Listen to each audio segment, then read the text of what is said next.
तो दोस्तों आज के हम इस वीडियो में देखेंगे कि अगर हमें रेफ्रिजरेंट को बदली करना है, क्या वो पॉसिबल है कि नहीं, कौन सा रेफ्रिजरेंट हम किसके साथ में बदली कर सकते हैं और हमें क्या सावधानियां बरतनी है।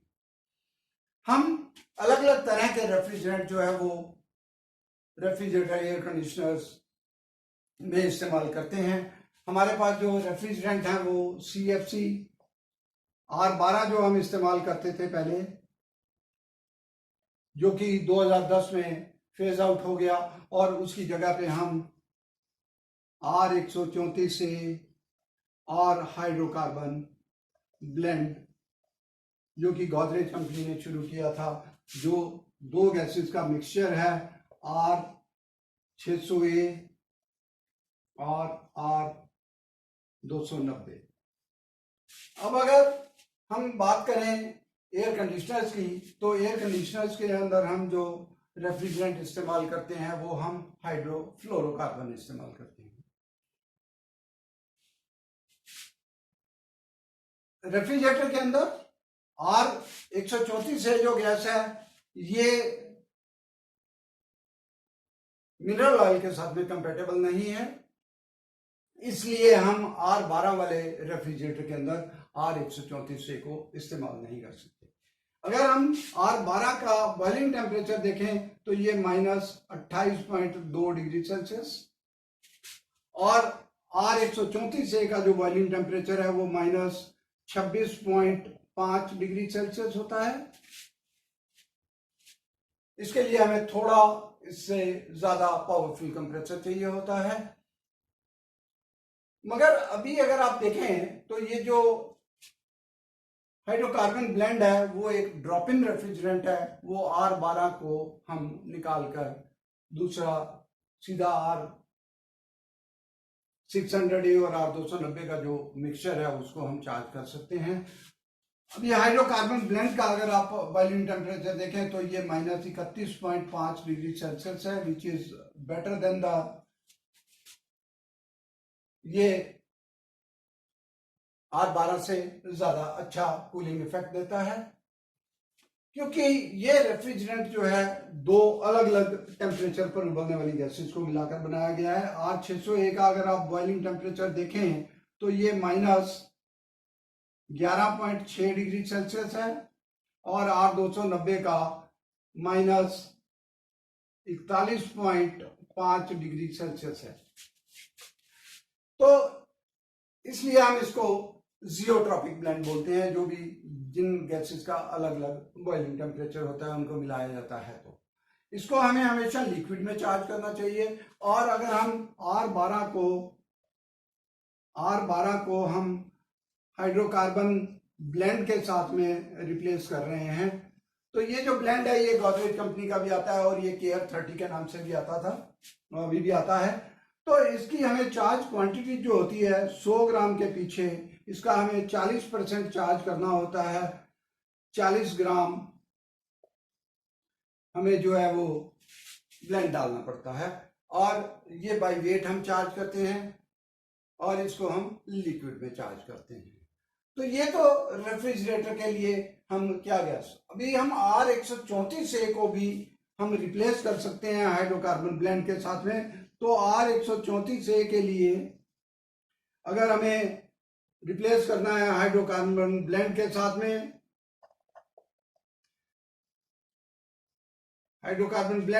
में, अगर हमें इसको चेंज करना है तो इसकी 100 ग्राम के पीछे हमें 45% जो है वो चार्ज करना पड़ेगा, 45 ग्राम्स बाय वेट। तो इस तरह हम लो टेम्परेचर कैबिनेट होते हैं उनके अंदर हम हाइड्रोकार्बन ब्लेंड को रिप्लेस कर सकते हैं R12 की जगह पर। बाकी अगर हमारे पास R600A वाला हमारा रेफ्रिजरेटर है तो उसके अंदर हमें R600A ही डालना पड़ेगा, क्योंकि R600A का जैसा आपने देखा कि बॉइलिंग टेम्परेचर जो है बहुत कम है और इसकी क्वांटिटी भी बहुत कम होती है, और इसके लिए हमें जो कंप्रेसर होता है वो अलग तरह का होता है, जिसका कि मैकेनिकल जो अंदर सिस्टम होता है वो बड़ा होता है और उसकी मोटर छोटी होती है, बिकॉज इसका जो प्रेशर होते हैं वो बहुत कम चलते हैं। बैक प्रेशर जो होता है वो नेगेटिव में रहता है। तो अब अगर हम एयर कंडीशनर्स की बात करें तो एयर कंडीशनर में हम HCFC हाइड्रोक्लोरोफ्लोरोकार्बन R22 गैस इस्तेमाल करते हैं। हम हाइड्रोफ्लोरोकार्बन ब्लेंड का इस्तेमाल करते हैं R410A, और हम हाइड्रोकार्बन गैसेज इस्तेमाल करते हैं R290। हम हाइड्रोफ्लोरोकार्बन के अंदर जो HFC के अंदर हम R32 गैस भी एयर कंडीशनर में इस्तेमाल करते हैं। अब ये जो हाइड्रोकार्बन होती हैं गैसेस, ये फ्लेमेबल रेफ्रिजरेंट होते हैं, हाईली फ्लेमेबल, और ये R32 भी माइल्डली फ्लेमेबल है। मगर R32 और R410 जो हैं वो बहुत हाई प्रेशर वाले रेफ्रिजरेंट हैं। अब अगर इनके हम बॉइलिंग टेम्परेचर की बात करें तो जो हमारा R22 होता है वो -48.2 डिग्री सेल्सियस होता है इसका बॉइलिंग टेम्परेचर। R410 की बात करें तो इसका भी -48.1 डिग्री सेल्सियस होता है। अब R290 जो है वो -41.5 डिग्री सेल्सियस होता है इसका बॉइलिंग टेम्परेचर, और R32 का जो अगर आप देखें -51 डिग्री सेल्सियस होता है। अब R410A जो होता है ये दो गैसेस का मिक्सचर होता है। जैसा हमने रेफ्रिजरेटर्स के लिए देखा था हाइड्रोकार्बन ब्लेंड, इसी तरह ये हाइड्रोफ्लोरोकार्बन जो है वो R125 और R32 का मिक्सचर है।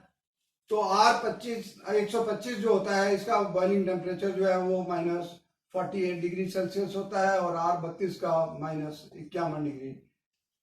तो ये भी जो एक ब्लेंड है R410 से, ये भी एक अजियोट्रॉपिक ब्लेंड है, और इसको भी हमें अगर चार्ज करना है तो हमें लिक्विड में ही चार्ज करना है। अब ये जो दोनों R410 से और R32 रेफ्रिजरेंट है, ये R22 की जगह नहीं इस्तेमाल हो सकते हैं।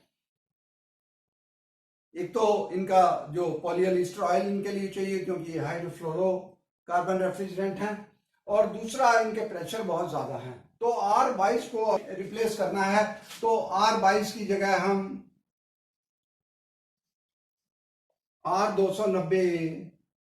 R290 को हम रिप्लेस कर सकते हैं। अब R22 की जगह अगर हम R290 डाल रहे हैं तो ये एक फ्लेमेबल रेफ्रिजरेंट है, तो हमें फ्लेमेबिलिटी इश्यूज को खास ध्यान में रखना है, सेफ्टी इश्यूज को खास ध्यान में रखना है, और इसकी जो चार्ज क्वांटिटी रहेगी, अगर ये 1 किलो रेफ्रिजरेंट है तो इसका हम 45% जो है वो चार्ज करेंगे। 450 ग्राम हम R290 जो है वो चार्ज करेंगे बाय वेट। और ये किसी भी एक डोमेस्टिक एयर कंडीशनर में जो है वो मैक्सिमम लिमिट है because of the flammability issue. Flammability issue होने की वजह से, ज्वलनशीलता होने की वजह से ये 450 ग्राम से हम ज्यादा चार्ज नहीं कर सकते हैं।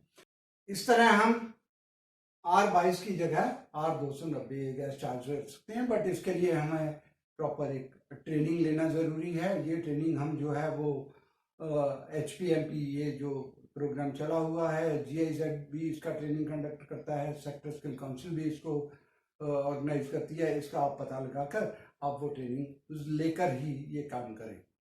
तो उम्मीद है अब आपको इन रेफ्रिजरेंट्स के बारे में पता चल गया है, तो आप सावधानी पूर्वक ये काम करेंगे।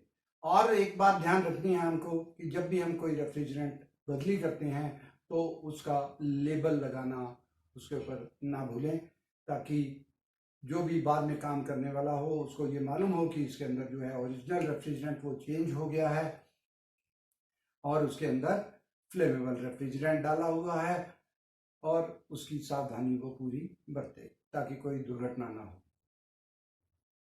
और जानकारी के लिए आप कमेंट लिख सकते हैं, मैं उसकी आपको रिप्लाई करूंगा। धन्यवाद। फिर नए वीडियो के साथ मैं आपको मिलूंगा।